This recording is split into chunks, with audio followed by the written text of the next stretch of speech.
As Ice Cube would say, just waking up in the morning, gotta thank God. So thankful for the morning. Beautiful morning. Not as sunny as the other mornings, but beautiful morning. Great day to be alive. Um, what I want to share this morning, this thought, is completely opposite of what the American culture pushes today. Right? This desire of a life of ease, that we should avoid difficulty, that we should avoid challenges, hardships.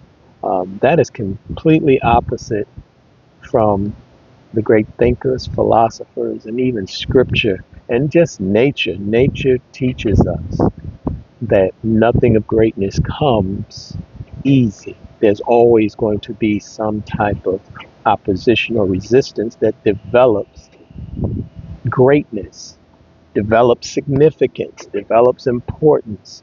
Um, so I'm going to, as I reassess and continue to look at what I'm doing and how I'm moving, um, remembering to make the commitment to lean into hardships and difficulties and challenges.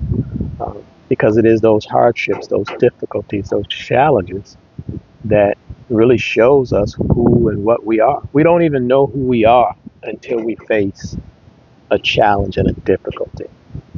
Completely opposite today, where we shrink from difficulty and everybody's so on edge and eggshells, and if the slightest hardship or difficulty hits us, man, we got to run to therapy quick. Um, and that's because the culture has nursed this type of thinking, right? American culture always talks about ease. And that's another story for another time. I was getting ready to go down another rabbit hole, but I don't want to do that. Um, so I would encourage to lean into the hardships, lean into the difficulties, learn about yourself. This is how we're going to grow stronger. Dr. Frazier has this famous, one of his favorite quotes is from Marcus Aurelius, right? The impediment to action actually advances the action. What stands in the way is actually the way, um, meaning that this thing that is the impediment, the difficulty, the trial, the hardship, that's the way to go. Because after that, as the scripture does teach, after difficulty comes ease, right? So it's after you face the difficulty, the hardships, the challenges, that there's ease, but that ease is still only to prepare you and give you rest for the next challenge, the next obstacle, the next difficulty that we all will face.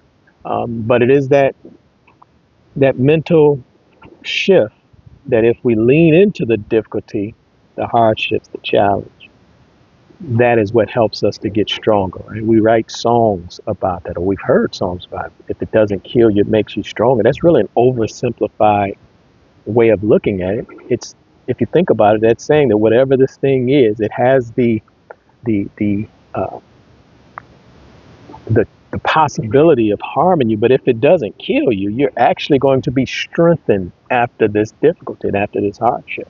And I know that's hard for a lot of us to kind of lean into, especially after having so many difficulties and challenges. But I would ask you, as I ask myself,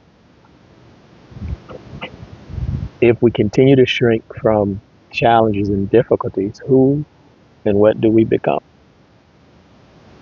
How strong are we really if every time there's opposition, we run away from it? If every time there's a hard conversation, we run away from it. If every time there's something that could cause us some type of pain or discomfort, we run away from it. So this one is definitely a little longer. It's not a minute, 2 minutes, a little longer. But lean into the hardships and the difficulties.